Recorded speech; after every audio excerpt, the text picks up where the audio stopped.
저는 여호수아 7장 1절 말씀을 가지고 아이송의 실패 같은 제목으로 하나님의 말씀을 증거하도록 하겠습니다.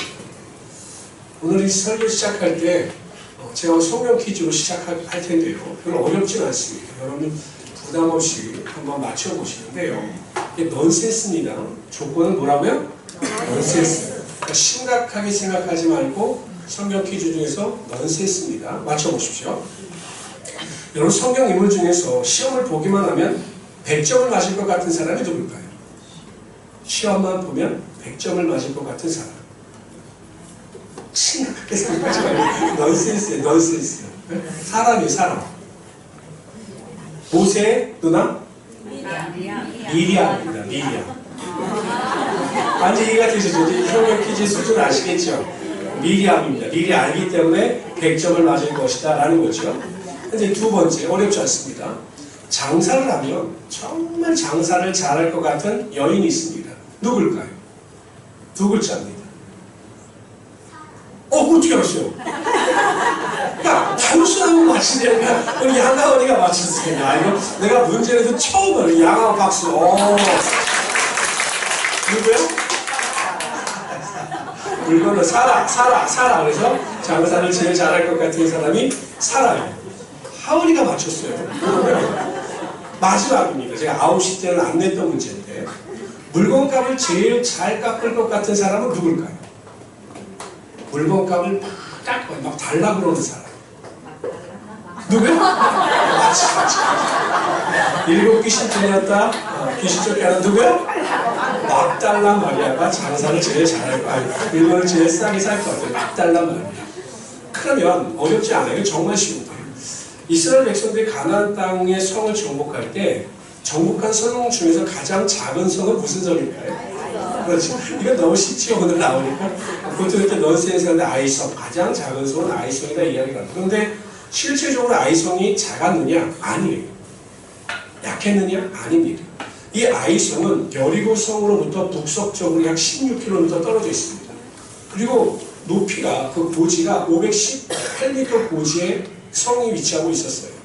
근데 여러분 생각해 보십시오. 우리가 잘 알고 있는 수리산 있죠. 보이는 관보고 테을로.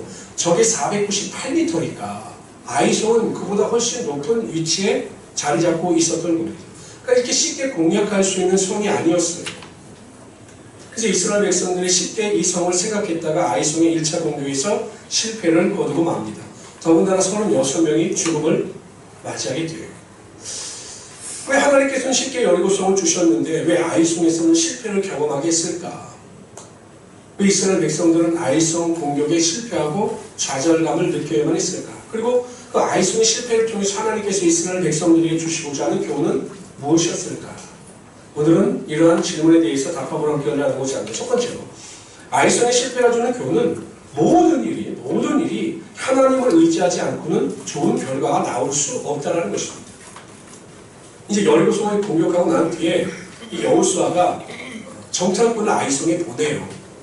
근데 이 정탐꾼들이 갔다 와서 하는 보고가 무엇이라는 보고하냐면 여호수아에게 그 아이성을 우리가 가보니까 여리고성과 비교했을 때 상대가 되지 않을 정도로 작다. 그러니 우리들 중에 다 갈 필요도 없고 한 2,000명에서 3,000명 정도만 올라가면 충분히 그 아이성을 공격할 수 있다 라는 결론을 내립니다. 여호수아가 그래도 마음이 찝찝해서 미니멈이 아니라 맥시멈 최대치로 3,000명을 보내요. 근데 완전히 실패하면 36명이 죽고 아주 처참한 패배를 경험하게 됩니다. 왜 이러한 패배를 경험하게 되었을까? 이것은 이스라엘 백성들이 자신들의 능력을 과신하고 착각했기 때문에 그래요. 우리 성도들 다 알고 있는데 여리고성을 무너뜨린 분은 누구십니까?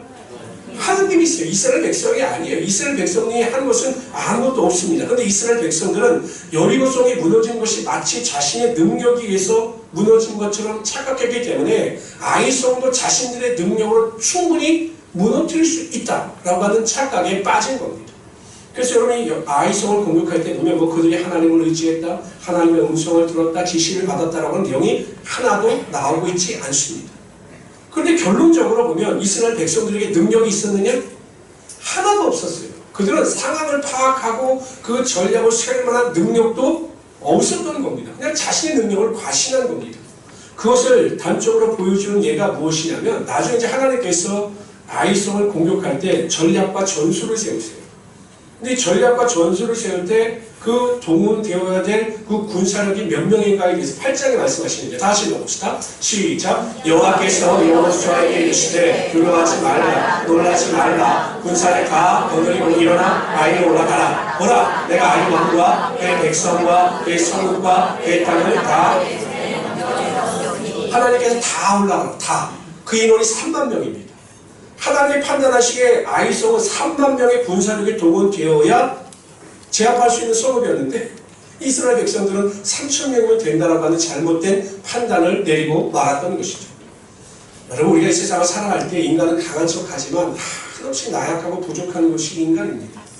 여러분들도 뭐 능력의 차이는 있어요. 그러나 인간이 완전하다 결론을 내릴 수는 없는 거죠.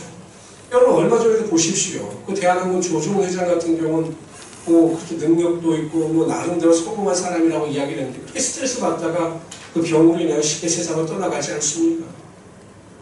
김우중 회장 같은 경우도 얼마나 크게 사업을 크게 일으켰습니까? 세계는 넓고 할 일은 많다. 이래가지고 난리 쳤지 않습니까? 근데 결국 어떻게 됐습니까? 거의 사라지지 않았습니까? 인간의 능력은 끊임없는 것 같으나 결국 한계가 있기 마련입니다. 그래서 성경은 끊임없이 연약한 우리가 하나님을 의지해야 된다. 하나님만을 바라봐야 한다. 하나님의 도우심을 구해야 한다라고 강조하고 있습니다. 시편 115편에 보면 이렇게 말씀하시죠. 있습니다. 시작.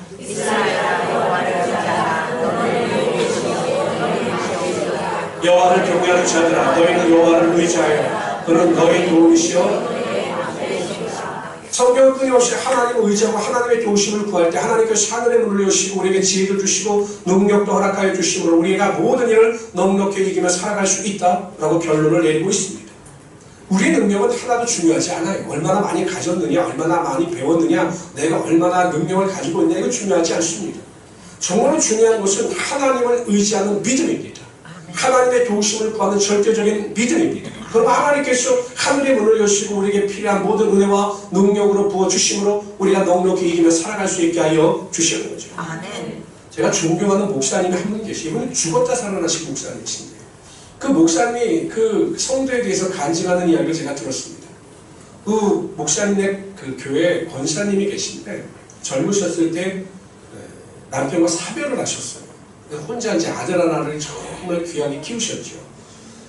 근데 지금은 여러분 사회복지가 많이 좋아졌지만 20, 30년만 하더라도 우리나라에서 편모 가정에서 자녀를 양육한다는 것이 쉽지 않았어요. 직장도 그렇게 많지 않았고요. 그러니까 생활이 굉장히 어려웠죠. 이 권사님이 이 아들에게 그래서 교육하는 것이 하나입니다. 매일 아들을 같이 가정 예배를 드리면서 그 아들에게 이걸 강조했대요. 아들아, 우리를 도와줄 사람도 없고 우리는 의지할 사람도 없다. 우리가 오직 의지할 분은 하나님 한 분이시니 너는 학생 때부터 정말로 하나님을 의지하고 하나님을 위하여 살아야 한다. 이 하나만을 교육시키셨다라는 거예요. 그래서 이 아들은 중학교 때, 고등학교 때 항상 주일날마다 교회 나와서 봉사하고 헌신하고 성가대 수고 교회 청소하고 모든 일에 솔솔 수고하는 거죠. 목사님도 그 학생이 마음에 걸리니까 열심히 기도해주고 그 가정을 축복하는 겁니다. 하나님께서 이 가정을 축복하시고 이 아들이 하나님을 절대적으로 의지하니 하나님께서 그에게 지혜와 능력을 허락하여 주셨습니다.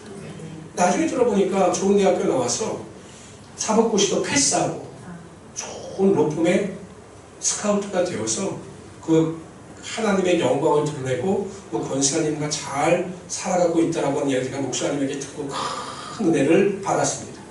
저는 예수 믿는 사람들 중에 이러한 사람들이 많이 나와야 합니다. 내가 하나님을 의지하였더니 하나님께서 나를 도우시고 실패와 어둠의 절망 가운데 나를 구원하여 주심으로 하나님의 영광이 되게 하여 주시고 하나님의 빛을 드러내게 하여 주셨다라고 하는 간증이 많이 나올 수 있어야 하는 것입니다. 그러니까 하나님께서 반드시 하나님을 의지하고 하나님의 도우심을 구하는 자에게 하나님의 능력이 나타나게 하여 주셔서 실패가 영광으로 바뀌는 하나님의 역사가 여러분 삶 가운데 나타나게 하여 주실 것입니다. 그래서 모든 일 가운데 다 내 생각이나 판단이나 모든 것을 다 내려놓고 교만하지 아니하고 겸손하여 하나님만을 의지하며 살아가시는 우리 성도들이 되시기를 주님으로 축원합니다. 두 번째로 아이성의 실패가 주는 교훈은 실패 앞에서 좌절하지 않고 기도하는 자에게 실패가 성공으로 변하는 하나님의 능력이 나타나게 된다는 것입니다. 이 아이성을 공격했다가 실패함으로 가장 충격을 받은 사람은 여호수아였어요. 왜냐하면 여호수아는 실패할 것이라고 1%도 생각하지 않았기 때문입니다. 근데 실패한 겁니다. 완전 좌절했죠.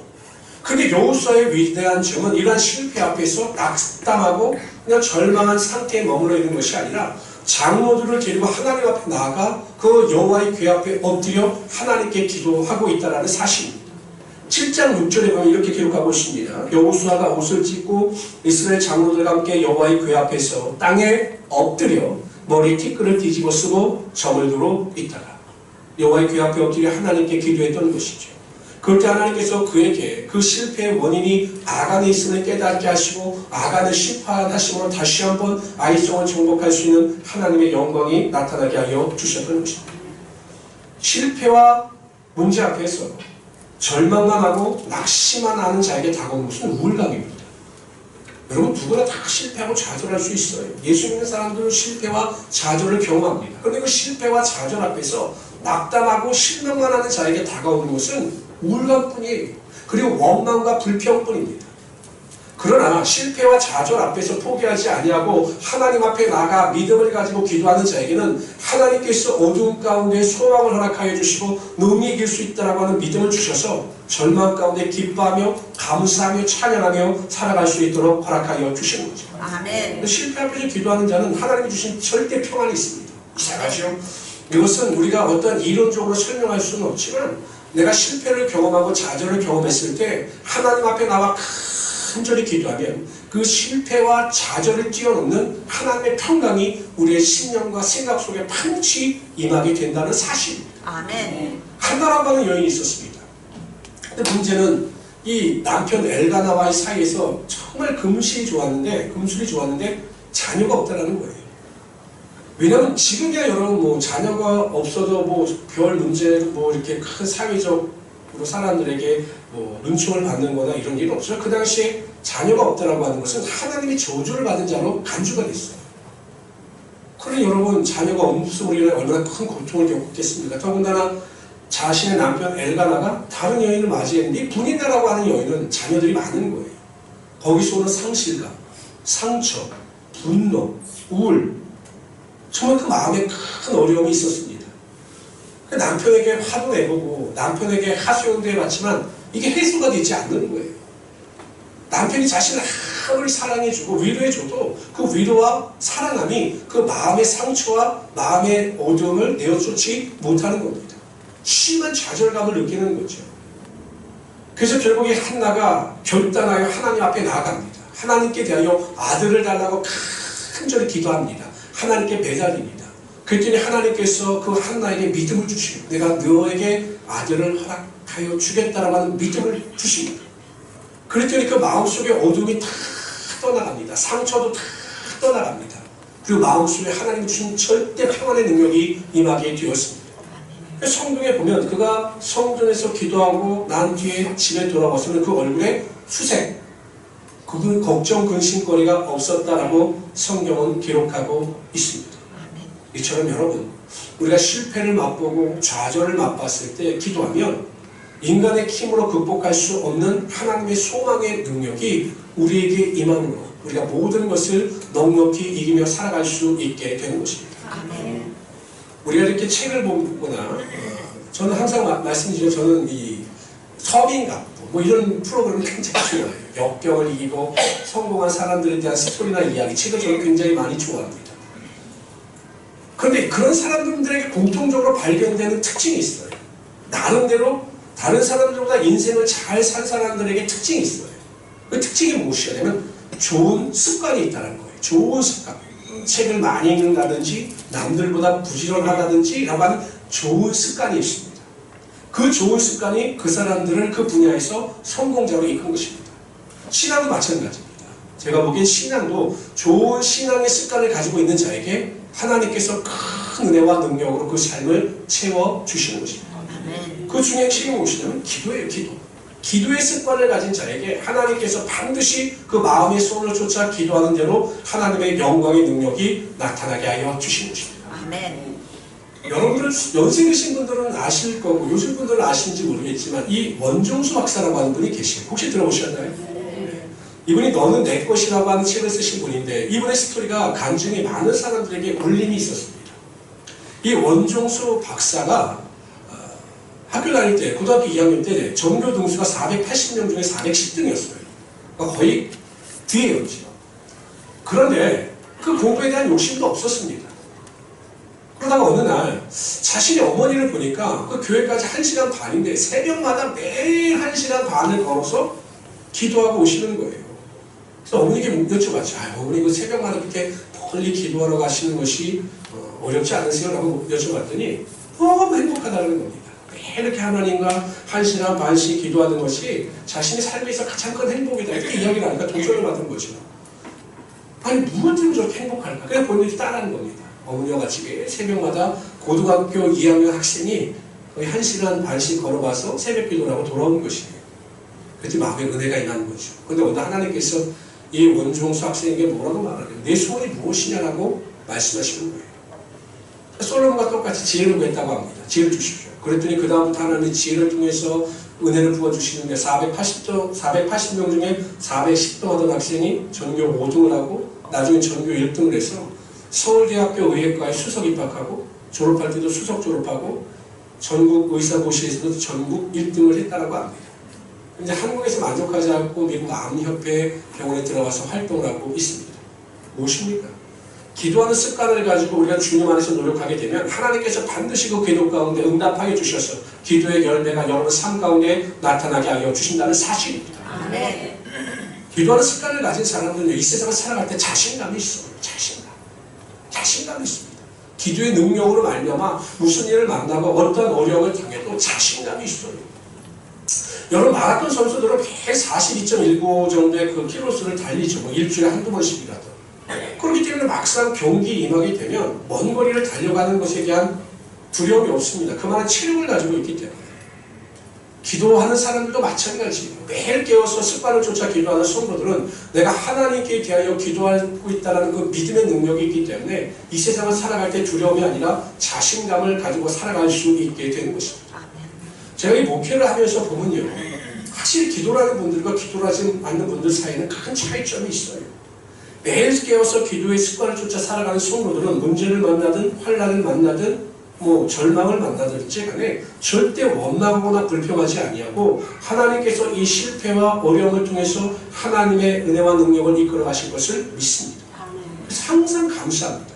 그런데 이상하게 기도하지 않는 분들은 남을 정죄하고 판단하고 비판하고 또 원망하고 불평하다가 자신이 가지고 있는 그 신앙 안에서 점점 멀어지는 경우가 있다는 것이죠. 우리 교회는 항상 20분 이상씩 기도하기 운동을 펼치고 있습니다. 하루에 20분 이상 하나님과 대화하며 기도함으로 여러분 하나님이 부어주시는 지혜와 명철과 능력을 통해서 하나님의 영광을 드러낼 수 있는 하나님의 귀한 성도들이 되시기를 주님으로 축원합니다. 세 번째로요. 아이성의 실패가 주는 교훈은 어찌하든지 죄는 멀리해야 한다는 사실이에요. 하나님께서 여호수아 6장에 보면 이 여리고성을 정복할 때 그 여리고성에 있는 물건에 대해서는 절대로 하나도 손을 대지 말라 이렇게 명령하셨어요. 그런데 아간이라고 하는 사람이 보니까 막 떨어져 있는 거죠. 신할산 외투도 있고 은 200세겔도 있고 50세겔 분량의 금도 있고. 근데 이건 주인이 없는 거예요. 근데 이 정도 주면 내가 가져가도 별 문제가 되지 않겠다 싶어서 그것을 가지고 가서 집에 숨겨놓았는데 하나님께서는 그로 말미암아 이스라엘 백성들이 실패를 경험하게 만들었습니다. 전체로 봤을 때 여리고성에 있는 그 소의 전체로 봤을 때 아간이 가지고 간 것은 아무것도 아니에요. 정말 작은 것입니다. 그러나 하나님은 그 작은 죄라도 그냥 넘기시지 아니하시고 그 죄로 인하여 이스라엘 민족이 실패를 경험하게 만든 것이죠. 사람들은요 죄를 따질 때도 경중을 따져요. 물론 여러분 세상은 죄의 경중이 있습니다. 여러분 절도죄와 살인죄가 형량이 같을까요? 살인죄가 훨씬 형량이 길지요. 세상은 죄의 경중을 따집니다. 그러나 하나님은 죄의 경중을 따지지 아니하셔요. 죄를 범하는 것 자체가 문제가 있다고 판단하시는 거죠. 사람을 살인한 죄나 남을 미워한 죄와 똑같은 것입니다. 하나님 안에서. 그럼 우리는 죄의 경중을 따를 것이 아니라 어찌하든지 작은 것이라도 그 죄를 멀리하고 하나님의 거룩함 가운데 살아가야 한다는 것이죠. 근데 문제는 성도님들이 죄에 대한 이해가 별로 없어요. 그리고 자기 자신에게 대해서는 굉장히 관대합니다. 여쭤보겠습니다. 뭐가 죄입니까?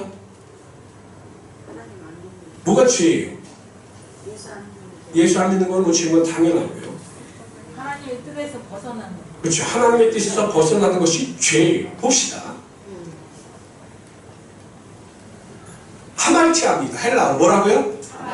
하말티아예요. 이게 무엇이냐면 화살이 관역을 빗나가는 것이 하말티아예요. 그럼 죄란 무엇이냐? 하나님의 말씀의 관역에서 벗어나는 것이 다 죄라는 거예요. 그런데 세상 사람들은 죄에 대한 관념이 어떠하느냐? 하지 말라는 것을 하는 것이 죄다 이렇게 생각을 합니다. 그렇죠. 세상 사람들은 폭행을 하지 말아라 했는데 폭행을 하면 죄예요. 무단횡단을 하지 말아라 무단횡단을 했는데 하면 죄예요. 그러니까 하지 말라라는 것을 하는 것이 죄다. 이게 일반 사람들이 가지는 죄에 대한 관념입니다. 근데 성경이 말씀하시는 죄에 대한 관념은 달라요. 하지 말라는 것을 하지 않는 것은 당연하고 하라는 것을 하지 않아도 성경은 하말티아에 비하면 죄라는 거예요. 한 가지 예를 제가 말씀드릴게요. 먼저 여쭤보고 들어가겠습니다. 기도를 하지 않는 게 죄입니까? 죄가 아닙니까? 다시 한번 잘 생각해 보세요. 기도를 하지 않는 게 죄입니까? 죄가 아닙니까? 죄예요. 그렇게 생각하시는 분들만 아멘. 아멘. 근데 왜 기도 안 하십니까? 기도하지 않는 게 죄인데 왜 기도하지 않느냐는 것입니까? 사무엘이 이스라엘 백성들을 모아놓고 유언적 설교를 해요. 근데 그 가운데 사무엘이 이스라엘 백성들에게 이렇게 이야기합니다. 나는 너희를 위하여 기도하기를 쉬는 죄를 여호와 앞에 결단코 범치 아니하고 선하고 의로운 도로 너희를 가르칠 것이죠. 기도를 쉬는 것을 죄라고 간주합니다. 왜요? 하나님은 저와 여러분에게 쉬지 않고 기도하라고 명령하셨기 때문에 그 말씀의 관역을 벗어나는 것이 죄이기 때문에 기도하지 않는 것도 죄라는 것입니다. 원수를 사랑하라? 근데 원수를 사랑하지 못하면 그것도 죄인 거죠. 하나님을 신령과 진정으로 예배하라? 라고 명령하셨는데 하나님을 신령과 진정으로 예배하지 못한다면 그것도 죄인 것입니다. 근데 우리는 하지 말라는 것을 하지 않는 것만으로 만족하는데 하라고 말씀하신 그 명령에 대하여 내가 온전히 순종하지 못하는 것에서 가슴 아파하며 하나님의 말씀에 절대적으로 순종하여 거룩한 길을 걸어갈 수 있도록 최선을 다해야 하는 것입니다. 이것이 하나님께서 우리에게 원하시는 것이에요. 여러분 어떠세요? 내 자신에 대해서 만족하십니까? 나는 완벽하다고 생각을 하십니까? 목회자가 가장 큰 좌절을 느낄 때가 이럴 때예요. 목회자가 제 자신에게 제 스스로 좌절을 느낄 때가 언제냐면 야, 이 정도는 되었지. 그래, 이 정도는 내가 잘 믿고 있어 라고 생각했는데 어느 순간 전혀 나같지 않은 내 자신을 발견할 때 심한 좌절감을 느껴요. 그냥 버럭 화를 내지 말아야 되는데 그냥 참아야 되는데 끝까지 인내해야 되는데 참지 못하고 버럭 화를 낼 때 그 마음속에 들어오는 그 수치감을 제가 견딜 수가 없어요. 목회자로서 하지 말아야 될 말이나 행동을 했을 때 다가오는 그 수치감을 제가 말로 표현할 수 없어요. 그래서 좌절감을 느껴요. 야, 나도 이 정도밖에 되지 않는구나. 근데 여러분 그럼에도 불구하고 제가 하루하루를 살아갈 수 있는 이유, 기쁨이 무엇이냐면 그래도 오늘의 나는 어제의 내가 아니고 내일의 나는 오늘의 내가 아니기 때문에 감사하며 살아가는 것입니다. 제가 생각하기에 그래요. 내가 완벽하진 않지만 과거의 어제의 나보다는 조금 성숙해졌고 내일은 오늘보다 좀 더 성숙한 나를 만들기 위해서 또한 그렇게 살아가는 것으로 인하여 내가 감사하구나 이렇기 때문에 살아갈 수 있게 되는 것이에요. 우리는 완벽할 수 없어요. 완벽할 수 없기 때문에 포기해야 합니까? 아니에요. 그래도 내일은 오늘보다 더 나아지고 모레는 내일보다 더 나아지는 나를 꿈꾸며 살아가게 될 때 우리가 좀 더 거룩함을 가지고 하나님의 말씀에 부합되는 삶을 살아갈 수 있게 되는 것입니다. 최소한 그런 믿음을 가져야 되지 않을까요? 다른 사람을 비난하고 비판할 때 마음속에 찔림이 오고 아픔이 와야 되는 건 아니겠습니까? 다른 사람을 정죄하고 다른 사람에 대하여 막 미워할 때 마음속에 하나님의 찔림이 있어야 되고 내가 그러지 말아야겠다는 결단이 있어야 되지 않겠습니까? 이것이 믿고 거룩함을 쫓아 살아가는 성도의 삶의 모습이라는 거죠. 세상 사람과 구별되는 점이 전혀 없어요. 세상 사람들 보기에 전혀 다른 점이 없습니다. 예배의 태도도 그렇고 모든 것이 다른 것이 하나도 없어요. 그렇다면 우리가 하나님 앞에서 우리의 거룩함을 어떻게 주장할 수 있겠느냐라는 것이죠. 저는 우리 모든 성도님들이 어찌하든지 간에 하나님의 말씀에 절대적으로 순종하고 그 말씀의 은혜 가운데 거룩함을 쫓아 살아갈 수 있는 하나님의 귀한 성도로 되시기를 주님으로 축원합니다. 그럼 반드시 하나님께서 여러분을 높여주시고 하나님의 은혜 가운데 실패가 성공으로 바뀌는 역사가 나타나게 하여 주실 것입니다. 아멘. 여러분, 우리 인생은 살아가면서 반드시 실패를 경험해요. 문제를 만나기도 합니다. 실패를 만나고 문제를 만나는 것이 우리가 살아있다고 하는 증거죠. 그러나 그런 실패나 문제를 잘 관리하면 오히려 그 실패를 통해서 우리는 큰 것을 배우게 되고 더 큰 하나님의 축복의 능력을 맛보게 되는 것입니다. 그러기 위해서 오늘부터 여러분 하나님만을 의지할 수 있는 우리 성도들이 되시기를 주님으로 축원합니다. 사람의 말이나 사람의 훈수나 사람의 비판이나 사람의 정죄나 그 어떠한 것에 상처받지 마세요. 그냥 하나님께만 집중하십시오. 믿음의 주여 온전케 하신 예수 그리스도만을 바라보십시오. 그러면 그로 말미암아 우리가 세상을 넉넉히 이기며 살아갈 수 있게 되는 것입니다. 두 번째, 기도의 습관을 쫓아 살아가시길 바랍니다. 기도의 습관. 매일 기도하십시오. 제가 장담합니다. 하루에 1시간 이상 기도하면 반드시 여러분의 인생이 바뀌게 되어 있고 어둠의 권세는 떠나가고 하나님의 믿음의 역사가 여러분 삶 가운데 반드시 나타나게 될 것입니다. 아멘. 세 번째, 항상 죄를 멀리 하십시오. 하지 말라는 것은 하지 마시고 정말 하라는 것까지 하나님 말씀에 절대적으로 순종해서 그 믿음의 본을 보이며 살아가시는 하나님의 귀한 성도들이 되시기를 주님으로 축원합니다. 기도합시다.